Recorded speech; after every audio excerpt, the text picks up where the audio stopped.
जय हिंद दोस्तों, स्वागत है आप लोगों का आपके अपने चैनल टारगेट एजुकेशन में। दोस्तों, आज मैं आप लोगों के लिए केंद्रीय शिक्षक पात्रता परीक्षा सी-टेट का प्रीवियस ईयर का प्रश्न पत्र लेकर आया हूं। जी हां, यह परीक्षा 21 जनवरी 2024 को आयोजित जो हुई थी सी-टेट की परीक्षा, तो उसी का ये प्रश्न पत्र है। जी हां, बिल्कुल यही प्रश्न पूछा गया था 21 जनवरी 2024 सी-टेट एग्ज़ाम में। यह कक्षा 1 to 5 के लिए है। तो दोस्तों, सी-टेट एग्ज़ाम की अगर बेहतर तैयारी करना चाहते हैं तो आपको प्रीवियस ईयर क्वेश्चन आपको देखना होगा, और किसी भी एग्ज़ाम की तैयारी के लिए उसका पिछला साल किस प्रकार का प्रश्न पूछा था वो देखना ज़रूरी होता है, ताकि उसी प्रकार के तैयारी आप कर सके कि जिस प्रकार का क्वेश्चन पूछा जाता है। तो आइए बिना देर किए शुरू करते हैं आज का ये 21 जनवरी 2024 में जो पूछा गया था प्रश्न, तो उसी का ये पहला प्रश्न है।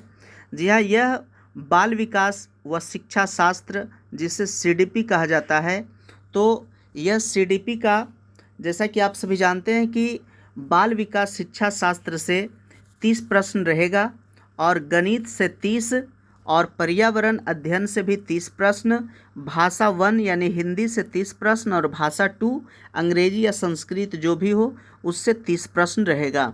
तो टोटल 150 प्रश्न पूछा जाएगा और 150 मिनट समय दिया जाएगा, यानी कि 2.5 घंटा। तो 150 मिनट में 150 प्रश्न को सोल्व करना है, और ये परीक्षा जो है ऑफलाइन होगा। जी हाँ, ऑनलाइन ये परीक्षा नहीं होगा। तो आइए देखते हैं कि किस प्रकार का प्रश्न पूछा गया था बाल विकास व शिक्षा शास्त्र में। तो इसका पहला प्रश्न दिया गया है कि कक्षा में खेल प्रतियोगिता में हिस्सा लेते समय तनुज अपने दोस्त से कहता है कि वह भाला फेंकने में हिस्सा लेगा और रस्सी कूदने में उसकी बहन हिस्सा ले सकती है, क्योंकि वह एक लड़की है और लड़कियां भाला नहीं फेंक सकती।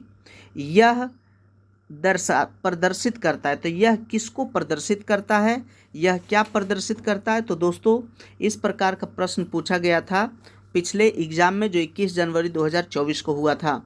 तो इसका सही आंसर होगा ऑप्शन डी, जेंडर रूढ़िवादिता। जी हाँ, यह जो है जेंडर रूढ़िवादिता को दर्शाता है। नेक्स्ट है दूसरा प्रश्न कि अपसारी चिंतन खाली स्थान है, जबकि अभिसारी चिंतन खाली स्थान। तो यहाँ दो चीज़ को भरना है कि अपसारी चिंतन क्या है और अभिसारी चिंतन क्या है। तो इसके लिए सही आंसर है ऑप्शन ए, अपसारी चिंतन कई उत्तरों को प्रोत्साहित करता है, जबकि अभिसारी चिंतन एक सही समाधान पर स्थिर है। जी हाँ दोस्तों, अपसारी चिंतन कई उत्तरों को प्रोत्साहित करता है, जबकि अभिसारी चिंतन एक सही समाधान पर स्थिर रहता है। इसलिए सही आंसर ऑप्शन ए। नेक्स्ट है तीसरा प्रश्न। तीसरा दिया गया है कि निम्नलिखित में से कौन सा कथन समावेशी शिक्षा के बारे में सही नहीं है। जी हाँ, कौन सा कथन समावेशी शिक्षा के बारे में सही नहीं है? तो इसका सही आंसर है ऑप्शन डी, निश्चित पाठचर्या और मानक मूल्यांकन के आसपास ही एक समावेशी कक्षा का केंद्र होता है। यह गलत ऑप्शन है। तो यहाँ पूछा जा रहा है कौन सा सही नहीं है, तो ये सही नहीं है ऑप्शन डी। बाकी देखिए, समावेशी शिक्षण का अर्थ ऐसे तरीकों से शिक्षण है जो बहिष्कृत न करे। फिर है कि समावेशी शिक्षण का अर्थ है उस शिक्षा शास्त्र को अपनाना जो सभी शिक्षार्थियों की आवश्यकताओं का समर्थन करता है। और तीसरा है कि एक समावेशी कक्षा भाषा शैली में अंतर को समायोजित करती है और सहयोग को बढ़ावा देती है। तो ये तीनों ऑप्शन सही है, जबकि गलत ऑप्शन है ये ऑप्शन डी। नेक्स्ट है 4 नंबर का। जी हाँ, 4 नंबर का प्रश्न है, इसमें अभिकथन और कारण भी पूछा जाता है। जी हाँ, अभिकथन और कारण भी पूछा जाता है। तो अभिकथन और कारण को ठीक तरीके से पढ़ करके और समझ करके इसका आंसर देना होता है। तो देखिए, यहाँ अभिकथन दिया है कि शिक्षार्थी जो पहले से जानते हैं उसके आधार पर अपने ज्ञान का निर्माण करते हैं। कथन है कि शिक्षार्थी जो पहले से जानते हैं उसके आधार पर अपने ज्ञान का निर्माण करते हैं। इसका कारण देता है कि पैटर्न ढूंढना और पिछला ज्ञान के साथ जुड़ाव बनाने में शिक्षार्थियों को जानकारी को सार्थक रूप से संसाधित करने में मदद करती है। तो इसका सही आंसर है ऑप्शन ए और आर दोनों सही है और ए आर की सही व्याख्या करता है। जी हाँ, आर जो कारण है उसका सही व्याख्या करता है, आर जो है वो सही व्याख्या करता है। नेक्स्ट है 5 नंबर का, यह भी अभिकथन और कारण दिया गया है। जी हाँ, अभिकथन और कारण है कि अभिकथन कहता है कि बच्चों द्वारा बचपन अलग अलग संस्कृतियों में अलग अलग तरह से अनुभव किया जाता है। बच्चों द्वारा बचपन अलग अलग संस्कृतियों में अलग अलग तरह से अनुभव किया जाता है। कारण है कि बच्चों का विकास सार्वभौमिक है। तो यहाँ पर इसका सही आंसर है, देखिए यहाँ इसका सही आंसर है ऑप्शन सी। जी हाँ, ऑप्शन सी इसका सही है क्योंकि ए सही है लेकिन आर गलत है। बच्चों का विकास सार्वभौमिक नहीं होता है, तो इसलिए सही आंसर ऑप्शन सी। नेक्स्ट है 6 नंबर का, अभिप्रेरणा के आरोपण सिद्धांत के अनुसार निम्नलिखित में से किससे लगातार कोशिश और बेहतर प्रदर्शन की संभावना है। तो इसका सही आंसर ऑप्शन सी, असफलता और सफलता दोनों के लिए आंतरिक आरोपण। तो इस प्रकार का प्रश्न जो है पूछा गया था 21 जनवरी 2024 सीटेट एग्जाम में। तो देखिए 7 नंबर का प्रश्न है कि निम्नलिखित में से कौन सा प्रगतिशील शिक्षा का एक प्रमुख सिद्धांत है।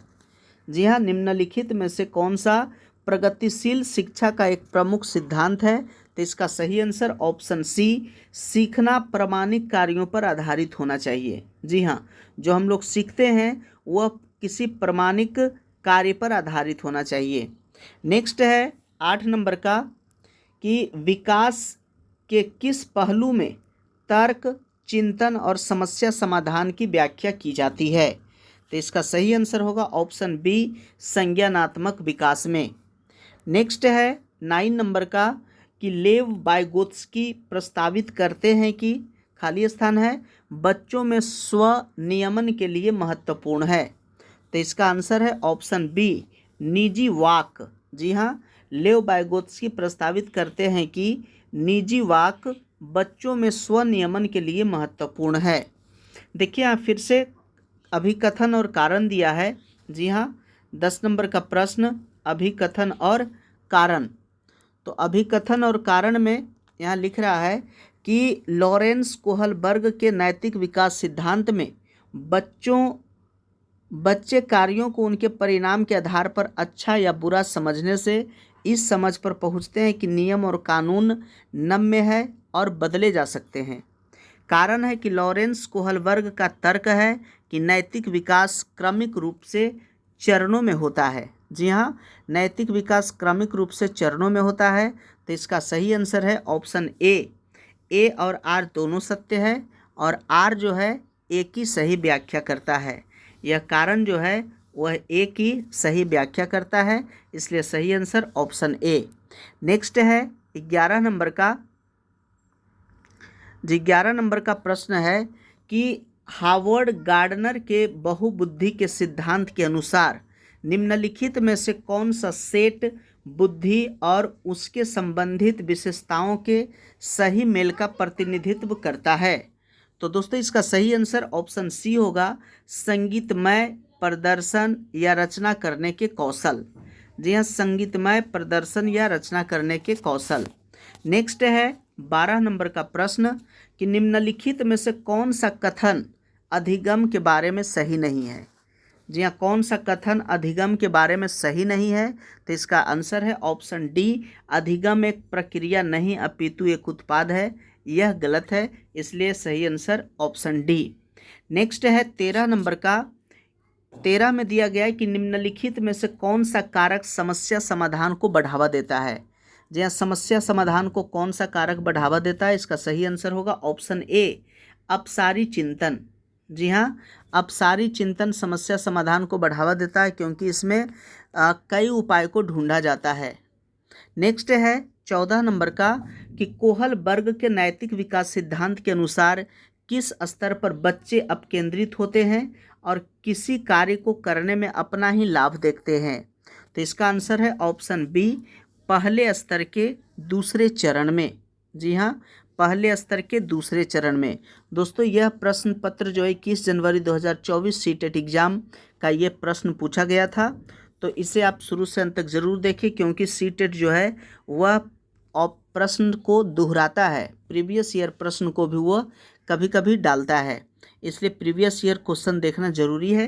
15 नंबर का है कि वंचित वर्गों से संबंधित विद्यार्थियों के समावेशन के लिए क्या होना चाहिए। तो इसका सही आंसर है ऑप्शन ए, विविध परंपराओं के प्रति जागरूकता और संवेदनशीलता को बढ़ावा देना चाहिए। जी हाँ, वंचित वर्गों से संबंधित विद्यार्थियों के समावेशन के लिए विविध परंपराओं के प्रति जागरूकता और संवेदनशीलता को बढ़ावा देना चाहिए। नेक्स्ट है 16 नंबर का कि निम्नलिखित में से उपयोगी प्रतिपुष्टि की एक विशेषता कौन सी है। जी हाँ, उपयोगी प्रतिपुष्टि की एक विशेषता कौन सी है। तो इसका सही आंसर ऑप्शन डी, यह सामयिक और विशिष्ट होती है, इसलिए आंसर डी। नेक्स्ट है 17 नंबर का कि समीपस्थ सिद्धांत कहता है कि शैशवावस्था में, जी हाँ, शैशवावस्था में क्या होता है। तो इसका सही आंसर ऑप्शन ए, जी हाँ, अंग हाथों और पैरों की तुलना में तेजी से बढ़ते रहते हैं। जी हाँ, समीपस्थ सिद्धांत कहता है कि शैशवावस्था में अंग जो है हाथों और पैरों की तुलना में तेजी से बढ़ते रहते हैं। नेक्स्ट है 18 नंबर का। देखिए 18 में भी अभिकथन और कारण दिया है, तो अभिकथन और कारण पर विशेष ध्यान देना है। जी हाँ, इससे पता चल रहा है कि अभिकथन और कारण इसमें 4 पूछ चुका है, तो इससे पता चलता है कि अभिकथन और कारण को विशेष ध्यान देना है, इस पर ज़्यादा फोकस करना है। इसमें दिया गया है कि विद्यालयी पाठ्यक्रम को विद्यार्थियों के सांस्कृतिक ज्ञान को उचित स्थान और मूल्य देना चाहिए। जी हाँ, प्रश्न में कह रहा है कि विद्यालयी पाठ्यक्रम को विद्यार्थियों के सांस्कृतिक ज्ञान को उचित स्थान और मूल्य देना चाहिए। यह कथन सही है। कारण कहता है कि विद्यार्थियों को उनकी सांस्कृतिक पहचान को बनाए रखने के लिए समर्थन प्रदान करना सीखने की प्रक्रिया को सुगम बनाता है। यह भी सही है, तो इसलिए सही आंसर ऑप्शन ए और आर दोनों सही है, और ए की आर सही व्याख्या करता है। नेक्स्ट है 19 नंबर का। 19 में दिया गया है कि निम्नलिखित में से किसे रचनात्मक मूल्यांकन नहीं माना जाएगा। जी हाँ, किसे रचनात्मक मूल्यांकन नहीं माना जाएगा। तो सही आंसर ऑप्शन सी, एक मूल्यांकन कार्य जो मानदंड के एक मानक पैमाने के अनुसार छात्रों की तुलना करने में सहायक होता है, यह जो है रचनात्मक मूल्यांकन नहीं माना जाएगा। नेक्स्ट है 20 नंबर का। तो यहाँ देखिए प्रश्न से समझ में आ रहा है कि मूल्यांकन चैप्टर से भी अध्ययन करना होगा। नेक्स्ट है 20 नंबर का कि निम्नलिखित में से पठन वैकल्य की एक विशिष्ट विशेषता कौन सी है। जी हाँ, पठन वैकल्य की एक विशिष्ट विशेषता कौन सी है। तो इसका सही आंसर होगा ऑप्शन बी, ध्वन्यात्मक प्रसंस्करण में कठिनाई। नेक्स्ट है 21 नंबर का कि निम्न में से किस प्रकार के प्रश्न एक छात्र की जानकारी का गंभीर रूप से मूल्यांकन करने की योग्यता का आकलन करने में मदद करता है। तो दोस्तों इसका सही आंसर ऑप्शन बी, वे प्रश्न जो छात्र की व्यक्तिगत राय पूछते हैं। तो इसलिए सही आंसर ऑप्शन बी। 22 नंबर का है कि बाधिता एक खाली स्थान स्थिति है जबकि अक्षमता एक खाली स्थान स्थिति है, यानी बाधिता कैसी स्थिति है। तो सही आंसर ऑप्शन ए, बाधिता जो है एक जैविक स्थिति है जबकि अक्षमता कार्यात्मक स्थिति है। नेक्स्ट है 23 नंबर का कि निम्नलिखित में से कौन सा कथन संज्ञान और भावनाओं के बीच के संबंध को उपयुक्त रूप से परिभाषित करता है। जी हाँ, संज्ञान और भावनाओं के बीच संबंध को उपयुक्त रूप से परिभाषित करता है। तो इसका सही आंसर है ऑप्शन बी, भावनाओं और संज्ञान आपस में एक दूसरे पर पारस्परिक रूप से निर्भर करते हैं। नेक्स्ट है 24 नंबर का कि प्राथमिक कक्षाओं में भाषा का विकास किस प्रकार संसाधित होता है। प्राथमिक कक्षाओं में भाषा का विकास किस प्रकार संसाधित होता है? तो इसका सही आंसर ऑप्शन ए, जब शिक्षक अमूर्त अवधारणाओं को संदर्भित करने के लिए ठोस उदाहरणों का उपयोग करते हैं। नेक्स्ट है 25 नंबर का कि निम्नलिखित में से कौन आंतरिक अभिप्रेरणा का सही वर्णन करता है? जी हाँ, कौन सा जो है आंतरिक अभिप्रेरणा का सही वर्णन करता है? तो इसका सही आंसर ऑप्शन बी, अभिप्रेरणा जो कार्य के व्यक्तिगत आनंद से आती है। जी हाँ, अभिप्रेरणा वह है जो कार्य के व्यक्तिगत आनंद से आती है। नेक्स्ट है 26 नंबर का कि निम्नलिखित में से कौन सा आलंबन के उदाहरण है? जी हाँ, आलंबन का उदाहरण कौन सा है? तो आलंबन का उदाहरण ए, बी और सी और डी।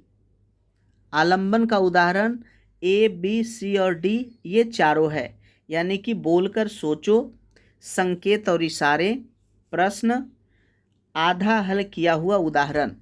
यह रटकर दोहराव नहीं किया जाता आलंबन में।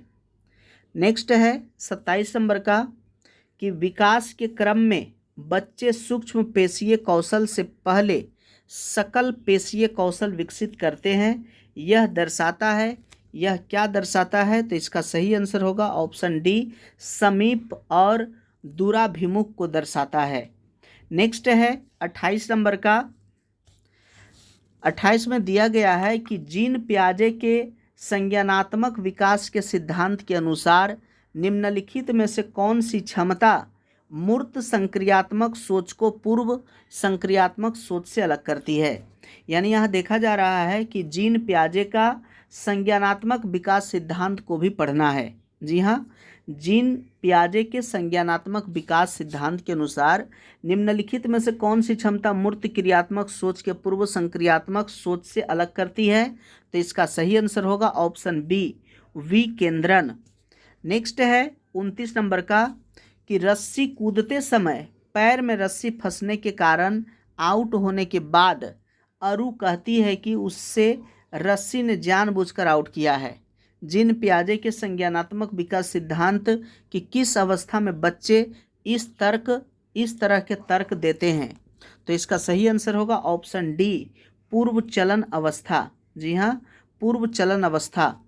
नेक्स्ट है 30 नंबर का और ये आज का अंतिम प्रश्न है कि सीखने के सामाजिक संरचनावादी विचार इस बात की वकालत करते हैं कि किस बात की वकालत करते हैं? तो सही आंसर ऑप्शन बी, शिक्षार्थी सक्रिय रूप से ज्ञान का निर्माण करते हैं।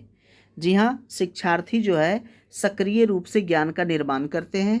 यही जो है सामाजिक संरचनावादी विचार वकालत करते हैं। तो दोस्तों सीडीपी का ये 30 प्रश्न था। तो ये 21 जनवरी 2024 में ये प्रश्न पूछा गया था और इसी प्रकार के प्रश्नों को देख करके और इसी प्रकार से आप लोगों को तैयारी करना है दिसंबर सीटेट एग्ज़ाम दिसंबर के लिए। तो आशा करते हैं कि वीडियो आप लोगों को अच्छा लगा होगा। यदि अच्छा लगा तो लाइक कीजिए, प्यारा से कमेंट कीजिए। अगर अभी तक मेरे चैनल को सब्सक्राइब नहीं किया तो चैनल को सब्सक्राइब जरूर कर ले, बेल आइकन को जरूर दबाइए ताकि इसी प्रकार की महत्वपूर्ण वीडियो की नोटिफिकेशन आप लोगों तक आसानी से पहुँच सके। वीडियो देखने के लिए बहुत बहुत धन्यवाद।